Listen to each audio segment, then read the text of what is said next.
Insects are some of the most successful animals on the planet, and they're certainly the most successful terrestrial arthropod. However, they weren't the first to get here. Both chelicerates, which includes the arachnids, which includes spiders, and myriapods, which includes millipedes and centipedes, arrived about 10 to 20 million years earlier than the first hexapods on land. But just because they got here early does not mean they are more successful, despite having more time to adapt. Hexapods outcompete arachnids and myriapods in nearly every niche on land, as 6 legs is indeed the most energy efficient and stable gait that land arthropods have discovered. Unlike crustaceans who have diverged into many different forms of locomotion, arachnids, centipedes, and insects are actually somewhat limited in terms of diversity of movement, or at least body plan. Because there's so few terrestrial locomotion methods that actually work, the question then becomes, how are myriapods and arachnids still around if 6 legs has proven to be the most dominant? Well, to understand this, we have to look at something called the competitive exclusion principle, which basically states that 2 organisms competing over the same niche cannot coexist indefinitely. Either one will outcompete and destroy the other, or they will be channeled into different niches. It may appear that this is just species specific, but this principle can be applied on macro scales, and in practice it shows up in extremely broad morphological circumstances, of course with exceptions. Now, how is the competitive exclusion principle relevant in the context of legs or locomotion? Well, roughly speaking, arachnids and myriapods are competitively excluded from all but 2 major niches, either A, being a detritivore, that is, eating dead plant matter, so very little competition, and just about every single group does this on land, or B, being a predator of the insect directly. Competitive exclusion doesn't apply to predator-prey relationships, specifically predators of insects. Arachnids on land, as a whole, are pretty much exclusively carnivorous, and myriapods are basically either detritivores, that is millipedes, or carnivores of insects, that is centipedes. When a hyper-efficient competitor dominates most of the organic, plant, or animal food niches, persistence requires either defense specialization or predatory specialization of the dominant niche. Now, that being said, what happens when 2 completely distinct predatory arthropod groups that were forced into being predators by the dominant insects now have to fight each other for the food they require? There is more than enough prey for these predators, so they find themselves not outcompeting one another, so to speak, but instead in an awkward equilibrium where the resource competition between the 2 is low. Centipedes and spiders have 2 similar but different enough hunting strategies, and fascinatingly, neither group has outpaced each other for the past few 100 million years. When going up against each other, these 2 tend to be pretty evenly matched, with no specific group coming out on top in the majority of their encounters. So this video will analyze both groups and the circumstances of their conflicts, their biology, morphology, and everything else to see which group stands out as the most dominant. Let's begin. From the get-go, let's look at what each group is working with, starting with the spider. Spiders are chelicerates, which do not possess crushing mandibles, instead possessing chelicerae, which are basically modified appendages that have whatever tools the animal needs in order to feed properly. In the case of spiders, they sport the fangs, and they use these to release a very potent neurotoxin venom. It's usually designed to paralyze prey, and a number of species have actually been known to have potent enough venom to kill humans, such as the Sydney funnelweb, the Brazilian wandering spider, and the black widow. The spider needs these appendages because they can't actually chew their food due to a lack of mandibles. Instead, all spiders, as they're injecting venom, they also inject digestive enzymes into their prey, which breaks down the prey's insides because spiders are external feeders that suck up liquid instead of actively chewing prey. This is why you see residual carcasses all over a spider web, and why they often build burrows and hidey holes to properly enjoy their prey without disturbances. Now, spiders have strength in bursts of energy due to hydraulic pressure of their circulatory system. This allows their legs to grasp and escape quickly, but not actually hold on to prey. That's what the paralyzing venom is for. To supplement this, many can fling silk at prey or use it in a myriad of other ways, such as web building, net casting, making a trap door, making a silk funnel, which feeds the insects into a burrow. Some spiders fish for moths by putting a little droplet of pheromones on a silk string. Tarantulas use silk in less complicated ways, but they still use it to line burrows and create tripwires.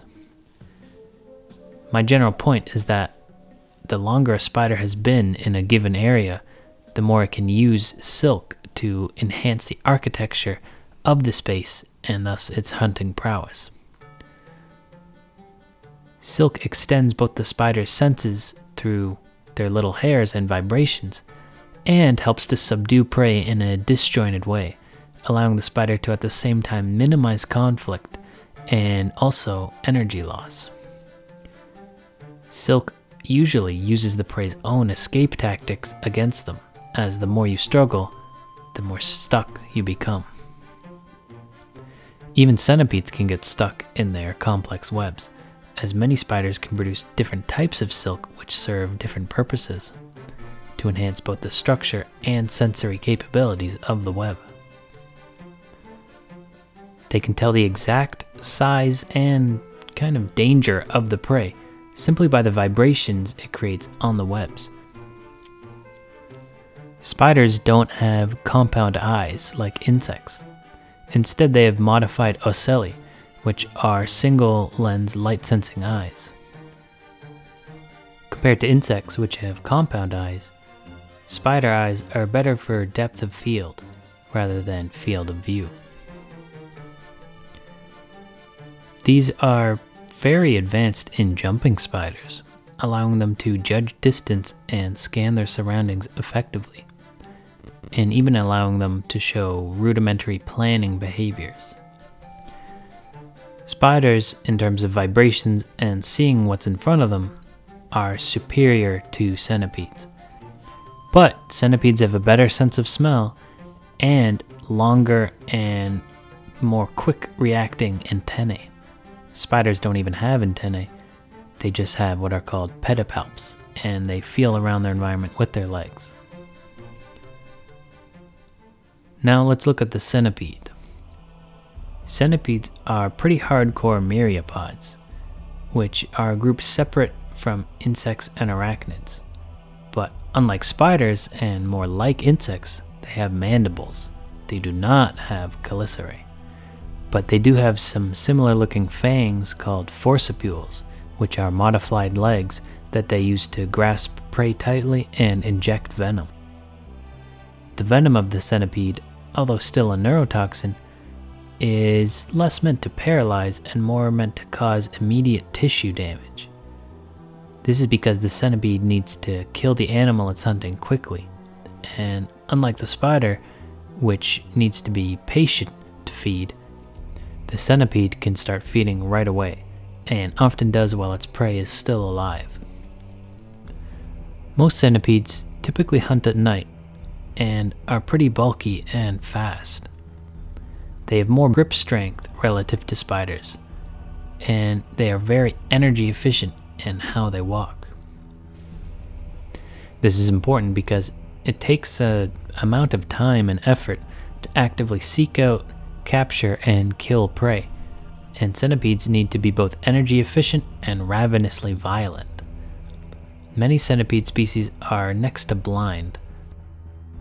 To make up for this, they have very sensitive antennae and can capture prey very quick after getting a feel of them. Centipedes have a secret trick up their sleeves, where if they're caught by the front of their body, they can wrap around their entire body to reveal what's at the other end, which are what's called ultimate legs, which mimic a second head, which can sometimes fool their attackers and intimidate them. These ultimate legs are not used for walking. In terms of agility, centipedes are pretty quick on their feet, especially house centipedes. They're not as capable of bursts of movement as spiders are, but it's not just about how many legs they have, it's about how they use them. Centipedes run and walk in what's called a metachronal rhythm, which is a coordinated wave-like pattern of movement, in which adjacent appendages move slightly out of phase with each other, creating a sequential ripple effect. In other words, the only legs touching the ground at any given moment are usually about 10 steps apart, as every leg is moving sort of like seeing slides in an animation. Each leg relies on each other leg to maximize speed, and mathematically, this is the most efficient way to walk, as there is almost no time wasted stopping or starting, as propulsion can be constantly applied. It allows the centipede to metabolically eke out other insects, as they're usually faster, but they're also more metabolically and morphologically efficient at keeping pace, and doing it for longer too. Spiders can range from being very tiny to larger than your hand. Centipedes are about the same and can also get extremely large, with the largest spider being the Goliath bird eater, which can reach about 175 grams, and the largest centipede being the Peruvian giant yellow-legged centipede, which can reach about 100 grams. As for who wins between these two, the centipede may just have an edge in raw power, as this species is known to hunt many small animals, including bats it can catch right off the cave ceiling with its strong grip. The Goliath bird eater, on the other hand, has more potent venom and is quicker in bursts, so it's really not super easy to say. In captivity, most of the time, it's about even as to which group will win. But let's continue. Both tarantulas and large centipedes are known to hunt small mammals, amphibians, and even birds. Both live usually more than 2 years, with centipedes able to live longer on average. In both groups, some species can live past a decade, including one trapdoor spider named number 16, who lived for 43 years before being taken out by a parasitoid wasp. Both groups can live so long because they both molt continuously throughout their lives, which having wings actually limits. Both exhibit a degree of maternal parental care, depending on species, with spiders taking care of their egg sacs until about the time of hatching, and centipedes for a little bit longer. Centipedes are strictly solitary and even mate indirectly, and most spiders are too.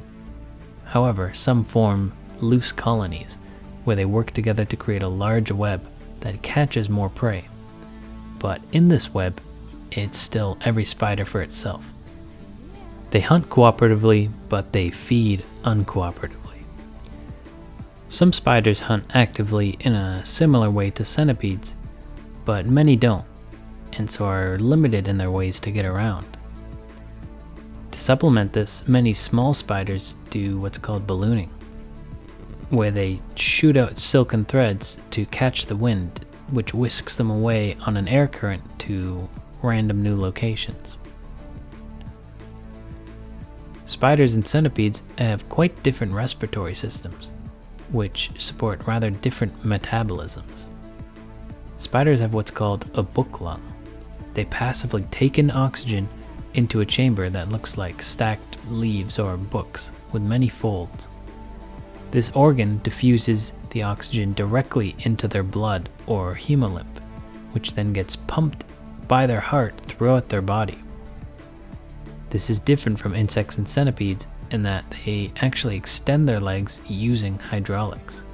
In fact, they don't even have extensor muscles in their legs.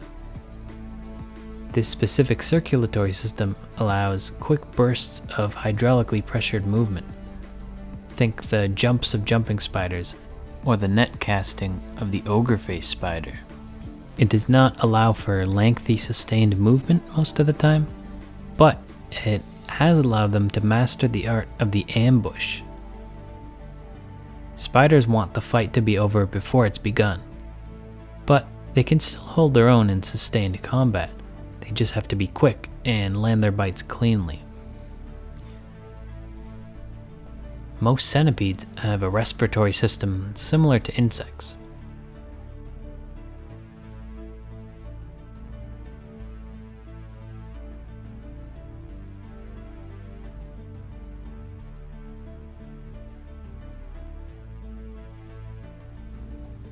Centipedes can chase down prey with ease for long periods of time, which most spiders cannot do.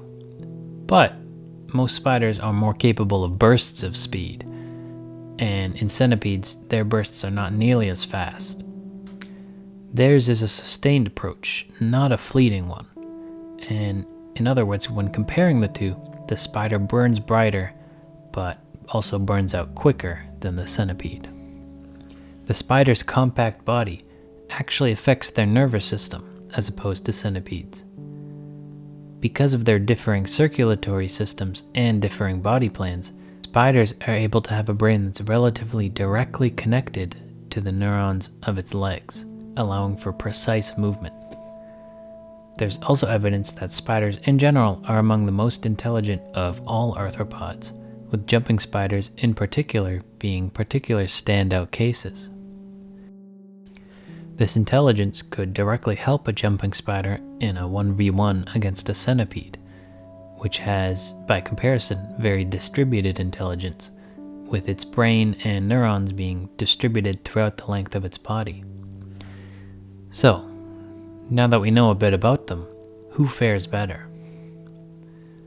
Well, a spider is a precision assassin. It knows when to kill and how to do it.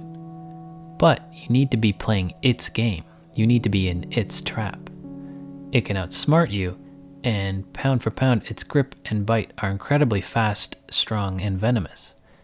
And to top it off, it can likely react quicker, both mentally and physically. Now, the centipede is almost an opposite strategy. It uses both its great endurance and great strength to actively seek out and engage with prey. The only trap against a centipede is letting your guard down. But if you do, it has perhaps the deadliest constriction grip of any arthropod. If you're caught by surprise, it's almost impossible to defend, because it's morphologically and metabolically one of the most efficient land arthropods in terms of oxygen requirements. Against small web spiders, most centipedes, even soil centipedes, are likely winning the confrontation. These spiders are not designed for quality but rather quantity of prey, and are used to just gift wrapping small flies, not taking on even the weakest of centipedes. Orb weavers are a different story, being hardcore web builders. These guys could likely catch a centipede or two in their strong webs, but anything larger than a house centipede will likely turn the tables, especially without a web. Jumping spiders are an interesting case, because most are quite small, but say you match one up evenly in size and weight. I think it becomes a matter of who is detecting who. A house centipede could easily overpower a jumping spider, but jumping spiders are quick to flee and quick to ambush. And because the jumping spider is more intelligent, its strategy as a hunter could make it a very even matchup. That really depends on who notices who first and who attacks first. But I also don't see the centipede killing the spider unless it's by surprise, as the spider would likely be able to quickly flee. Wolf spiders are an interesting case, because their hunting strategy is actually quite similar to centipedes. These are quite large, wandering, and aggressive spiders. They don't use silk to wrap up prey, but they use their strong eyesight and grip to chase down and capture prey. Because they are so similar in strategy to centipedes, the fight could really go either way, as one has more agility and bursts in speed, stronger venom, and better eyesight, but the other has better stamina, better grip strength, and still quite damaging venom, and is generally more bulky and tough to land a good bite on. Pound for pound, the wolf spider is tougher than the thin-legged house centipedes, but other bulkier, medium-sized centipedes are likely a more even match. Now let's look at large tarantulas and larger tropical centipedes. And with these two larger groups, it's really a 50-50 matchup. The tarantula has a thick exoskeleton, but it can be constrained if the centipede is strong and persistent enough. It's all about those quick opportunities to deliver venom, which the centipede doesn't always give its opponent. There's a reason why this type of content, although unethical, is quite popular on this platform, because you can't know just which predator is going to win, as just a couple of seconds can be the difference between life and death. To conclude, both spiders and centipedes are killing machines, not because they want to be, but because a competitive exclusion has forced them to be.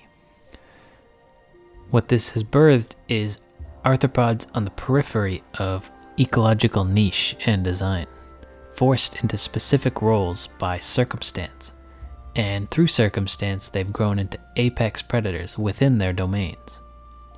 But as for who fares better, of course it depends on species and context, but I would say if you put two of them in the same weight class, spiders might just eke out a victory, as the centipede's lack of intelligence and the weakness to the superior venom of the spider means just one wrong move can equal death. But regardless of this, some push through and overpower the spider, but personally, most of the time, my money is on the spider. That being said, thanks for watching this episode of Privileged Bug Facts. Stay tuned for more content just like this. Thanks.